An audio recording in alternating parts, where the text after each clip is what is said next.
সর্বোচ্চ ৬০ কিলোমিটার বেগে দেশের ৮টি অঞ্চলের উপর দিয়ে ঝড় বয়ে যেতে পারে বলে জানিয়েছে বাংলাদেশ আবহাওয়া অধিদপ্তর। মঙ্গলবার দুপুর ১টা পর্যন্ত দেশের অভ্যন্তরীণ নদীবন্দরগুলোর জন্য আবহাওয়ার পূর্বাভাসে এ তথ্য জানানো হয়েছে।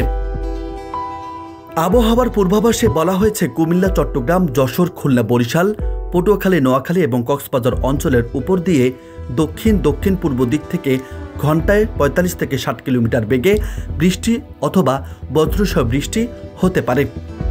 এছাড়া অস্থায়ীভাবে দমকা বা ঝড়ো হাওয়া বয়ে যেতে পারে। এসব এলাকার নদীবন্দরকে ১ নম্বর সতর্ক সংকেত দেখাতে বলা হয়েছে।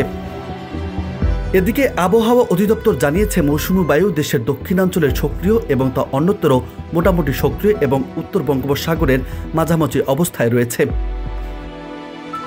অন্যদিকে রাজধানীর ঢাকা ও আশেপাশের এলাকায় দুপুরের মধ্যে হালকা থেকে মাঝারি ধরনের বৃষ্টি কিংবা বজ্রসহ বৃষ্টির সম্ভাবনা রয়েছে।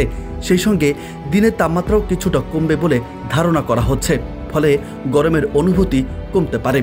মঙ্গলবার ঢাকা ও তার পার্শ্ববর্তী এলাকার পূর্বাভাসে এসব তথ্য জানানো হয়েছে। আবহাওয়া অফিস থেকে বলা হয়েছে, ঢাকার আকাশ মেঘলা থাকবে। এছাড়া অস্থায়ীভাবে মেঘাচ্ছন্ন থাকতে পারে। এ সময় হালকা থেকে মাঝারি ধরনের বৃষ্টি বা বজ্রসহ বৃষ্টির সম্ভাবনা রয়েছে।